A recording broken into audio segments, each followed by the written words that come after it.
Welcome. In front of me is a ZTE Blade V40s, and today I'll show you how you can enable your power saving mode. So to get started, pull down your notifications straight from the top, extend the list, and somewhere in here hopefully you will find your power saving toggle.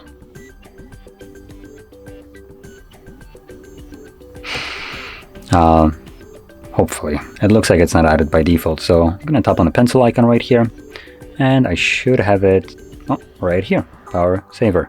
So once you see your toggle, you can grab it by holding it and then dragging it over to the top. When you go back, you can now access it in your quick toggles. So I'm just going to tap on it, and apparently it's already enabled. So that's all it takes.